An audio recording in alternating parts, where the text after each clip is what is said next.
without beginning and end, the all-pervasive one. In distributing your mercy, you are equal to everyone. The dissensions between living beings are due to social intercourse. This is entering into yet another area where there's a seeming set of opposites or controversy. So on this question of destiny, some people ask, is there really free will? Or if there's destiny, aren't things already predetermined? It doesn't matter what you will because it's just going to happen anyway. And if there is destiny, then doesn't it look like at least that the Ishvara, the one who gives our destiny, is partial? He gives to something fortunate to one and something unfortunate to another. Looks like he's partial. And even in our spiritual life, is our spiritual destiny similarly predetermined? Some people have that idea. And this is another example where Kunti is presenting seeming contradictions. And if you remember the theme, Krishna, in him, all apparent contradictions are resolved. But she's presenting some apparent tension in Krishna's position. So there's a deep mystery, and she's Sherlock Holmes. She knows the solution to the mystery. Vishwanath Chakravarti Thakur, we're going to go back now to text 18, because this was, from way at the very beginning of her prayers, the first of her prayers. Kunti is paraphrasing her prayer. I do not know you, covered by the screen of Maya, beyond the knowledge of the material senses, and unaffected. Just as the puppeteer behind the screen moving the puppets is not understood by the eyes of the ignorant. So Kunti is taking the position that she's ignorant. She doesn't understand Krishna really. She sees things, but she's not seeing things really. She's not seeing Krishna behind the scenes, like this example of the puppet playing the violin. So he's a very capable violin player, but he's not the one playing the puppet. It's the puppeteer playing the puppet who's playing the violin. So she's saying, I don't understand you. I see you just like I may see the moon in the sky, and the moon can be covered with clouds, so I see something, but that's not really what the moon is, nor is it really what the cloud is. It may look like the cloud where the moon is self-luminous or radiant, but clouds aren't radiant. It's the moon behind the cloud that's radiant. So similarly, I don't really understand you, and I don't understand material nature and how it's acting.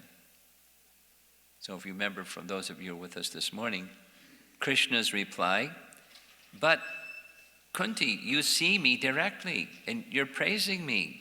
You know that I'm beyond Prakriti. Then why do you criticize yourself as being ignorant? And Vishwanath says, Kunti's reply goes like this. Though the dancer is endowed with rhythms and dance steps suitable to the rasa, the ignorant spectator, ignorant of the scripture's delineating performance, sees only a dancer dancing. Though he sees, he does not really see. Similarly, though I see you, I really do not see you. The word tata, or similarly, should be understood from the context. Though you protect the Pandavas, your devotees, since you are the soul within all of us constantly, you personally counteracted a weapon of Ashvatthama meant to kill the Pandavas. Though you promised not to use weapons, you took up a weapon. Though you protect the righteous, you had Bhishma and other righteous persons destroyed. Though you are most affectionate to Draupadi and Subhadra, you let their sons be killed. I do not know the truth about your pastimes.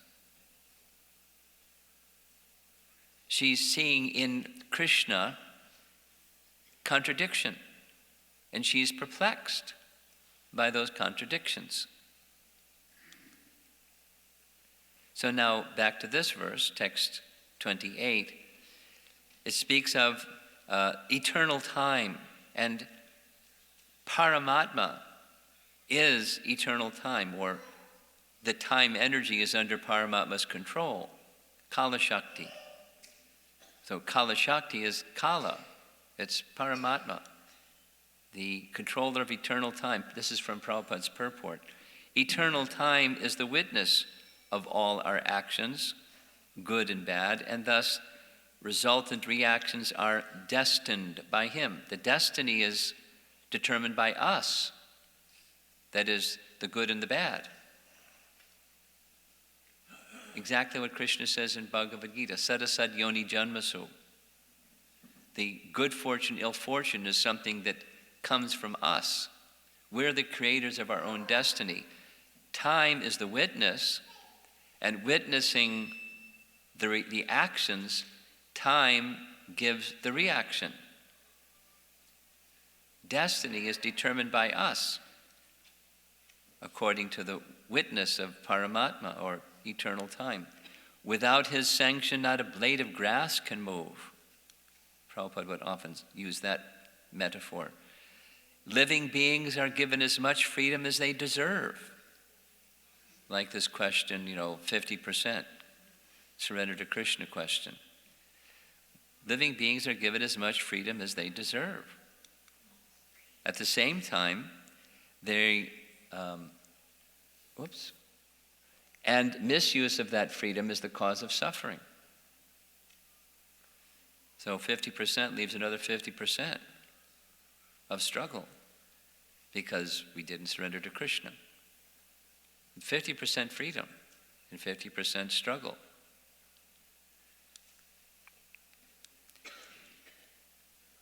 Prabhupada goes on, Kala, or time, offers the conditioned souls both happiness and miseries. One time energy, or one Paramatma, according to the propensity of the soul, then happiness or distress come. This destiny is made by the living beings in the course of social intercourse. And by the way, that image is a video game called Destiny. I couldn't find a better one. Anyway, Hare Krishna. The Supreme Lord is all-pervading, and therefore he can see everyone's activities. So this is a mystery. How can Krishna, who's a person, be all-pervading? He must be very elastic. He can stretch himself everywhere. He doesn't stretch himself everywhere. He expands himself everywhere as Paramatma. And Paramatma is situated within every atom of material creation. And Paramatma is situated within the heart of every living entity, even in the womb of every living entity. We're just reading from 3rd Canto, Bhagavatam, chapter 31, about the living entity within the womb of the mother and having a conversation with Krishna, because he gets Krishna conscious all of a sudden. Prabhupada writes, because the Lord has no beginning or end, he is known also as the eternal time. So he's all-pervading, and he has no beginning and end. No beginning and end means like the infinity sign. No beginning, where does it begin and where does it end? No beginning, no end. Eternal time, the Supreme Lord. So now, again, our beloved Vishwanath Chakravarti translates the verse this way. I consider you to be the destroyer of the offenders, the controller, without beginning or end, the most powerful, equal to all, moving everywhere in all beings, and the abode of conflicting qualities. Though that abode of conflicting qualities could mean a number of things. One of them is, as I've been said, like now for the fourth time, in him all conflicting qualities are resolved, or conflicting characteristics are resolved. He can be both this and that at the same time.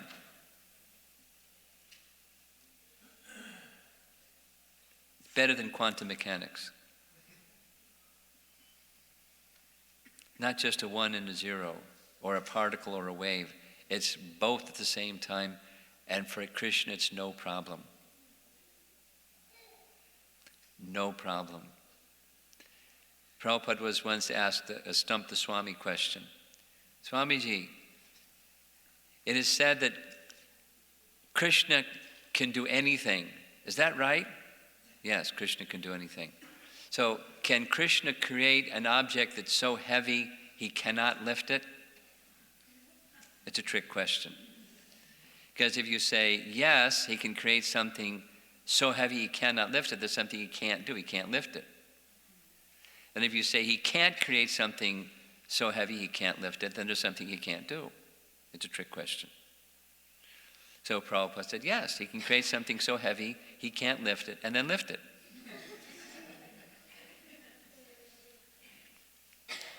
He is the abode of conflicting qualities. So that's one way that this term can be meant. But here's how he explains it in a different way.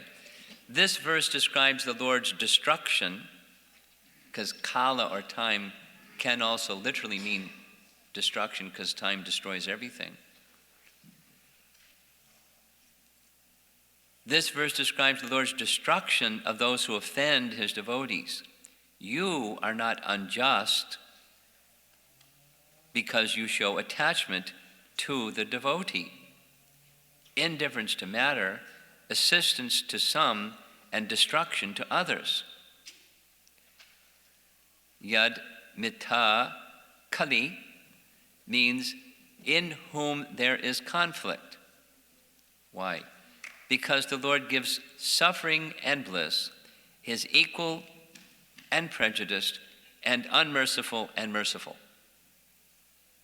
Now those are conflicting qualities. In him there is conflict, because in him is everything, and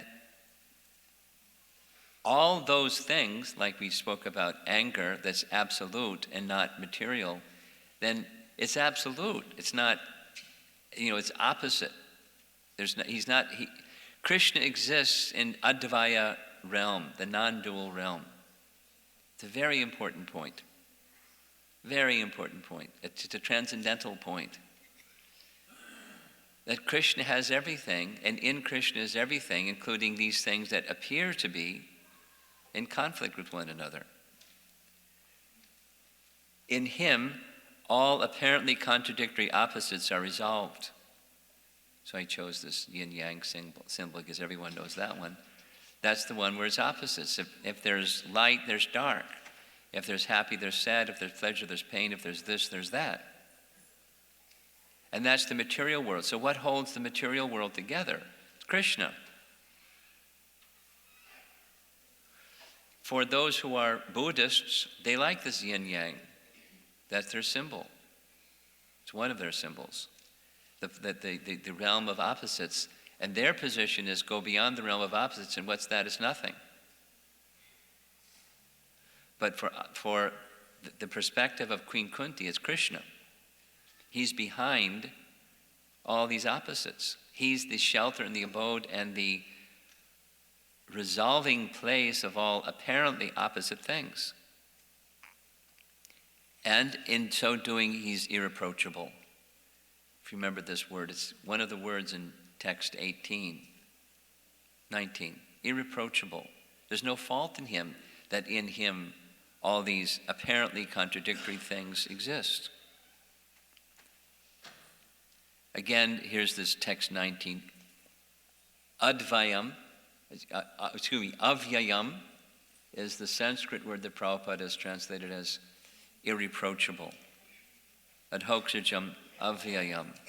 So, like an actor on a stage, one may not see the actor because there's the costume of the actor, but behind the costume of the actor, there's the person.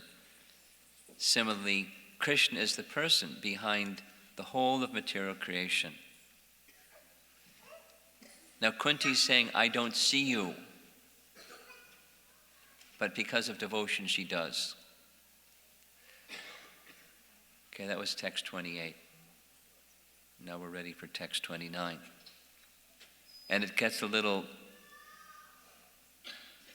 involved in rasa next. O Lord, no one can understand your transcendental pastimes, which appear to be human and so are misleading. You have no specific object of favor, nor do you have any object of envy. People only imagine that you are partial. So this is another apparently contradictory, and she's addressing it head on. She's brave and bold and clear, because some people say, you protect the Pandavas, why don't you protect everybody? You're partial. So is Krishna partial or is he impartial? And when Krishna does whatever Krishna does, protect one or not protect one, like these things that Vishwanath said, they all reside within Krishna, what are his intentions? And who can understand what his intentions are? It's too confusing. And who's going to resolve those apparent contradictions? This is all very contradictory. But there's not. Here's the explanation that's given. The Lord's mercy upon the fallen souls is equally distributed, just like the sun is never partial to anyone. The sun shines equally everywhere. The sun doesn't say, okay, I don't like you, I'm not going to shine over where you are. The sun shines everywhere. However, there is partiality from our side. Partiality in receiving the Lord's mercy is relative to the recipient. And it is not due to the partiality of the all-merciful Lord. The sun is shining and I go hide under a rock. And I say, the sun isn't merciful. The sun isn't shining on me. When the Lord descends on this material world, he plays like a human being, and therefore it appears that the Lord is partial to his devotees only. It's not a fact. Now, the cows are his devotees too. They're not humans, but they're his devotees. So it looks like Krishna is partial to his devotees. The cows and the peacocks and the monkeys and the residents of Vrindavan, and Krishna is partial. But it comes back to the same thing. It's the inclination to receive mercy from Krishna that determines whether, how much mercy from Krishna one receives. The sun shines everywhere, equally. Here's Vishwanath's rendering. No one knows the intentions of the Lord, who desires to hide himself in human form, who does not show favor or hatred to anyone, and about whom all men have different opinions. And we're going to hear some more in her upcoming verses about those different opinions tomorrow morning. Some people say they have an opinion about Krishna's birth, because that's another, apparently, he who is not born is born. Another contradictory thing about Krishna. Here's Vishwanath's commentary. You're going to see this again tomorrow morning. Who will decide the truth about you if there is a disagreement? Because men have different opinions. Who's going to decide? His conclusion? No one can decide. So even different devotees have different opinions because they have different relationship with Krishna, so they see things in a different way. Krishna reveals truths in a different way, according to their devotion. And that's quite okay. So, what to speak of in the Hare Krishna movement. Some people see some things this way, and some people see things that way. So, who's going to decide? And sometimes it ends up in a conflict instead of just a discussion or a disagreement or something like that.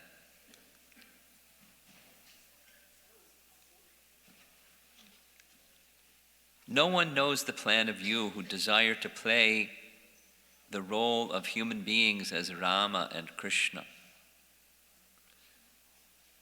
Now, there are some Vaishnavas, sincere Vaishnavas, that think that the childhood pastimes of Krishna are nice. He does naughty, childish things like stealing butter and feeding the monkeys and breaking into storerooms of the gopis and things. But, in his Kaishore Roop, he does things that are, licentious. They're sinful, and we don't like that Krishna. Or Mahatma Gandhi.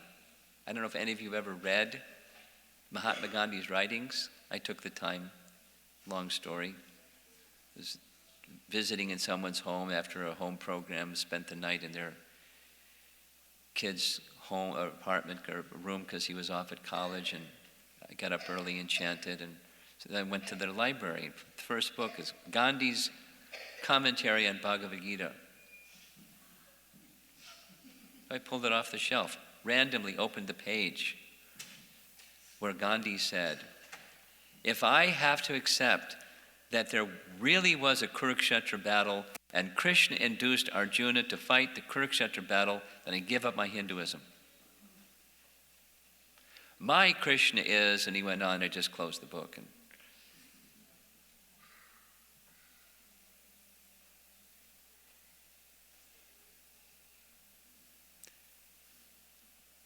And he's an ardent reader and proponent of Bhagavad Gita. Bhagavad Gita as it isn't. A very famous person. So, who can understand when Krishna comes as if a human being? He's not a human being. But he appears as if it's a human being.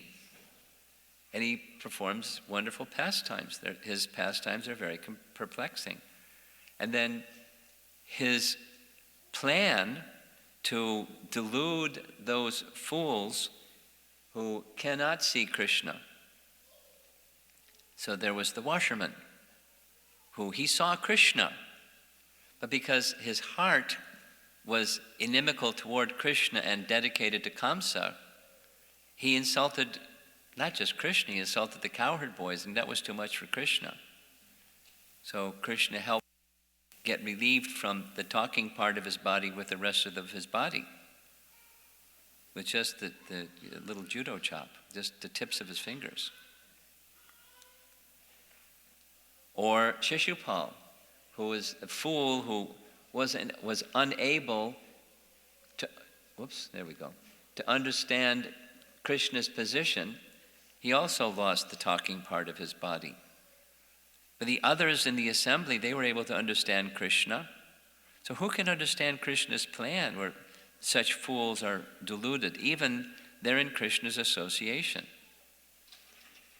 Vishwanath goes on, all men have differing ideas about you. This is one of the lines in this verse 29.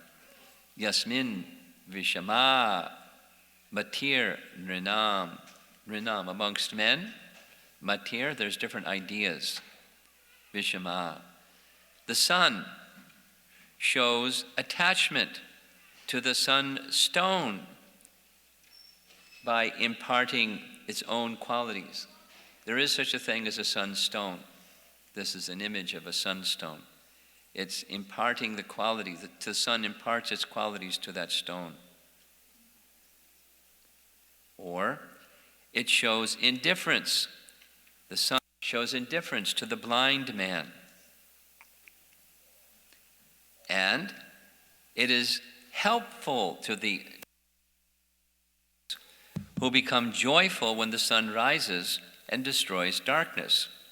So I've often read about Chakravaka birds, so I took some time to see what's a Chakravaka bird looks like. That's, according to Mr. Google, that's what it looks like. Chakravaka bird.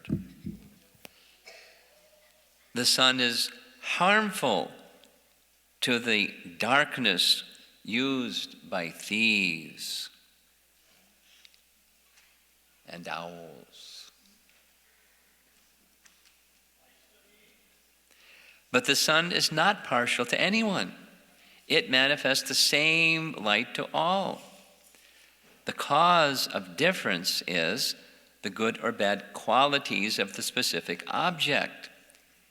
It's the same with the Lord. Different people relate with the Lord in different ways according to their qualities. The Lord's not partial. We have attitudes towards Krishna, and depending upon our attitude or our regard for Krishna, Krishna reciprocates. He's not partial. So again, the verse, Kunti is saying, the appearance of partiality from Krishna's side, it only appears that way. It appears that way. Why? Because different persons have different regard for Krishna. So it appears he's partial to one and not to another. And one more verse, and we're going to make it in time. Text number 30. Of course, it is bewildering, O soul of the universe, that you work, here's some more contradictions. You work, although you are inactive, that you take birth, though you are the vital force and the unborn. You yourself descend amongst animals, men, sages, and aquatics. Verily, this is bewildering. So we're going to see this phrase, atyanta vidambanam, again. So, just as a reminder, from text 29, Vishwanath connected 29 and 30. He said these two verses is discussing a certain point. No one knows the intentions of the Lord who desires to hide himself in human form. This is 29. Then he's speaking other than human form. Who does not show favor or hatred to anyone, and about whom all men have different opinions. So who is going to decide the truth about these different opinions? And his conclusion is, no one can decide. And this verse is similarly stating, there's dissension and sometimes heavy controversy.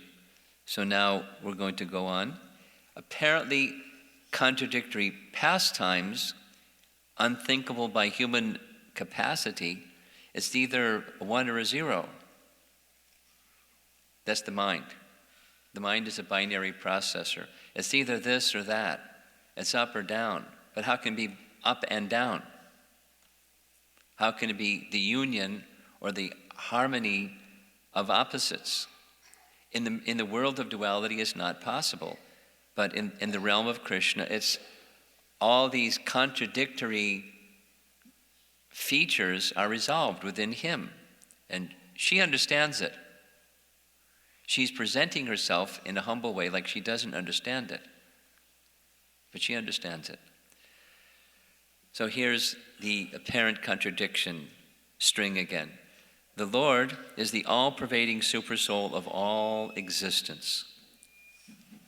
Yet, at the same time, he's the all-pervading supersoul of all existence, yet he appears, who is this one? Varaha avatar. He appears to save the earth from, who's this fellow over here? Hiranyaksha. He looks like a bloody mess because the Supreme Lord just gave him a chop with his chopper. So he's the super soul of all existence and exists everywhere, yet he appears as a Varaha, as a boar, or he appears in human society as Rama and Krishna, etc., in the form of, what happened? There we go. In the form of Rishi, like Narayana. This is Narayana and this is Nara, same as Arjuna and Krishna. Narayana are another form of Arjuna and Krishna. Or in the form of an aquatic, like a fish. So he's the super soul of all existence, yet he appears in these different forms, and yet he's unborn, and he has nothing to do. He who has nothing to do does things. He who is unborn is born in these different species. And he has no equal or no one greater than him. Because he is inconceivably powerful, everything is made possible in him. Therefore, Kunti's conclusion is, although she has bhakti, through her bhakti, she can understand no one can calculate him exactly. Even Krishna can't calculate himself exactly. Prabhupada said like this, if Krishna were to take stock of his qualities, and he counted all of his qualities, by the time he finished counting all of his qualities, they've increased. Having acknowledged all this, Krishna can be easily understood by the pure devotees because they are intimately related with him. Intimately related with him means Krishna discloses to them about himself. So the devotees can understand about Krishna in truth, tattvataha, not completely, because the tiny cannot understand the unlimited. But the tiny can understand something about the unlimited if the unlimited discloses. So here's Vishwanath's translation of the verse. O soul of the universe, you are unborn and perform no actions, but you take birth and perform activities in the forms of animals, men, and aquatics. This is extremely deceptive. Now, deceptive could mean something negative, like pejorative, like he's cheating or something. That's not how he means it. Here's how he means it. Here's his commentary. Understanding the conclusions about your partiality or impartiality, your action or lack of action, your birth or lack of birth, one can relish your pastimes.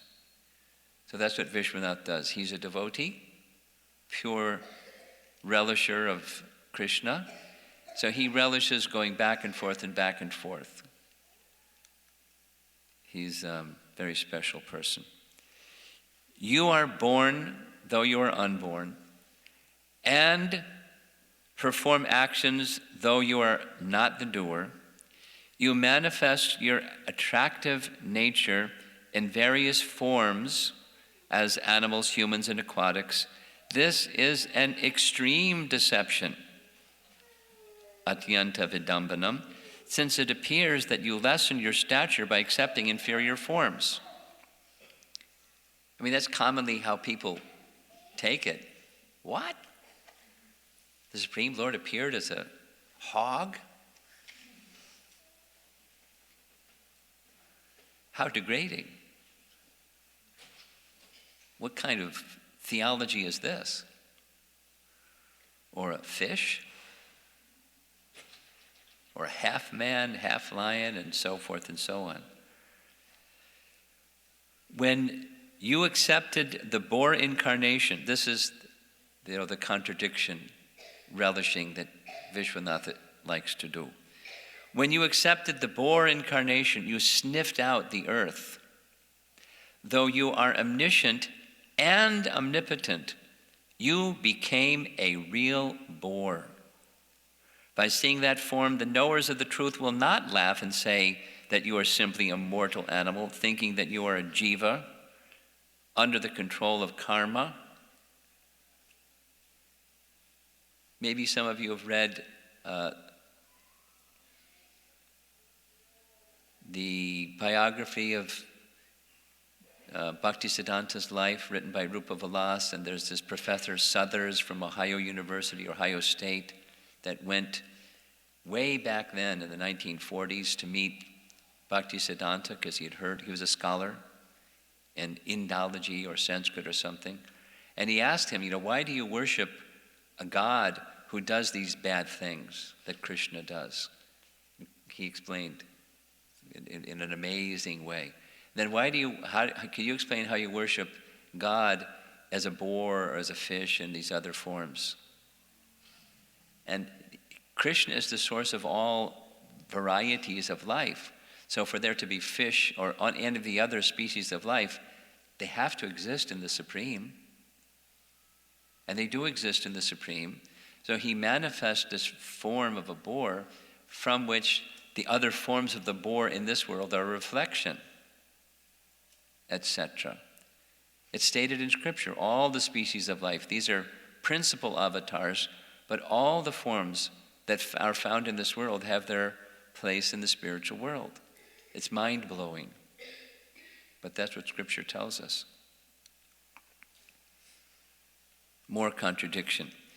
Since you are actually without birth and material action, your pastimes with birth and action must not actually be true. Contradiction. But this is incompatible with the fact that the pastimes are attractive to Atmaramas like Shukadev. Means his pastimes are transcendental. They're not material birth, or they're not material actions. That's the meaning. However, from the statements of the Lord himself, Janma Karma Chime Divyam, Evam Yoveti Tattvataha, he who knows the truth, should be, the nature of my birth and activities, the Lord's birth and activities are factual, not a fiction. So he doesn't take birth, yet he takes birth, yet he doesn't take birth, yet he takes birth. Which is it? They're contradictory. This is incompatible with the statement that the Lord has no birth or no activities. So, who knows the truth about the Lord possessing unlimited, inconceivable powers? As Kuntis said, or as Vishnula said in the previous commentary, who can reconcile these differences? No one. Because he has unlimited transcendental potencies. And I'll just end with this and see if you want to discuss some of this. And it's 7 o'clock. What happens at 7 o'clock? Do they do RT or something? Okay. So I'll try to finish quickly.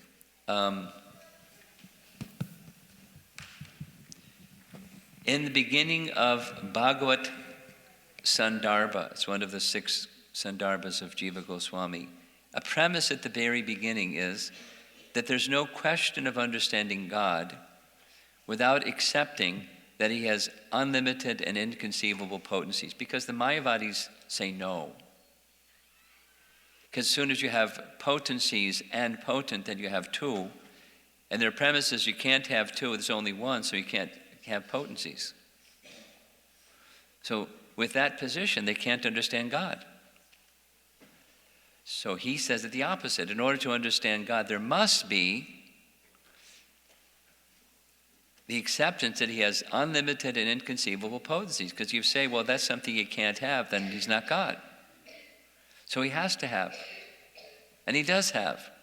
And as soon as he has unlimited and inconceivable potencies, then he can do all these things. He can make something so heavy he can't lift it and then lift it. And so forth. All of these seemingly contradictory capacities or qualities of Krishna, and then pastimes that go along with his qualities and capacities that bewilder the minds of ordinary people, and therefore they call it mythology. To this day. They gave it a nice name. They called it Indology. But the subtext is it's mythology. That's European scholars studying the Vedas. Indology. Subtext. Myth. Fiction.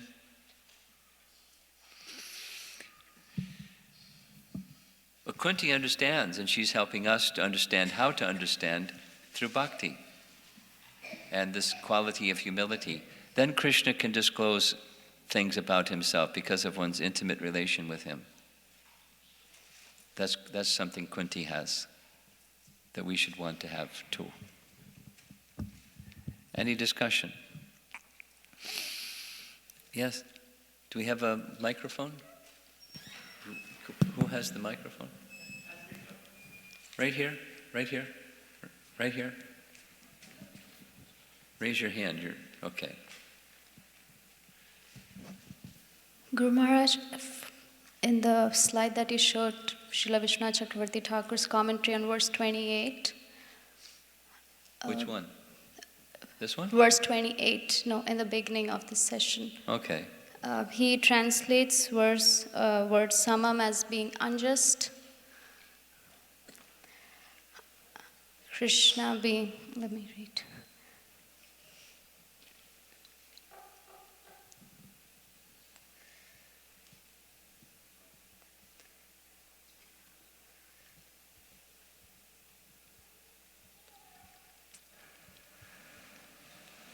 Well, we've got to go way back.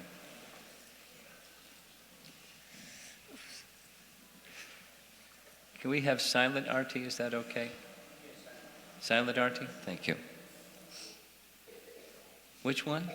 Verse 28. Which one? 28. 28. Boy, got to go way back.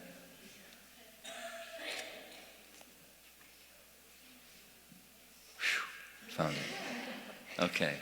The slide where you had Vishwanath Chakravarti Thakur's commentary. So he translates for the verse samam charantam sarvatra. Samam is translated as unjust, which is I'm finding some difficulty in understanding because Prabhupada translates is at being equally merciful. Well, that's okay. Acharyas can have this perspective. So here's the object. One acharya is looking at the object from this perspective, another acharya is looking at the same object from another perspective and from another perspective. That's all. He, Vishwanath, is appreciating that Kunti is disclosing something about Krishna. And Prabhupada is appreciating that Kunti is disclosing something about Krishna. He's merciful.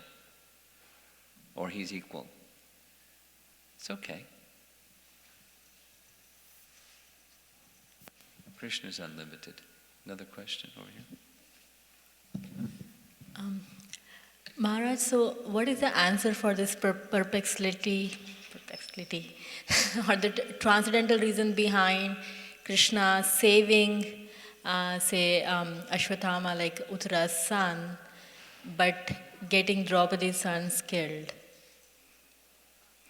So what, is there any reasoning that we can kind of hold on to?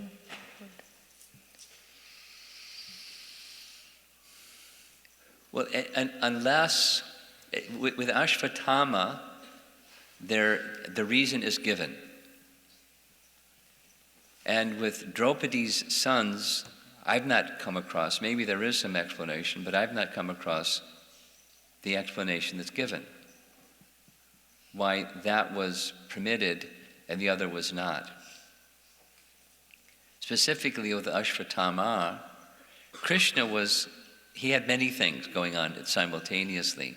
One of them, the primary one, was to glorify Arjuna, according to the Bhagavatam.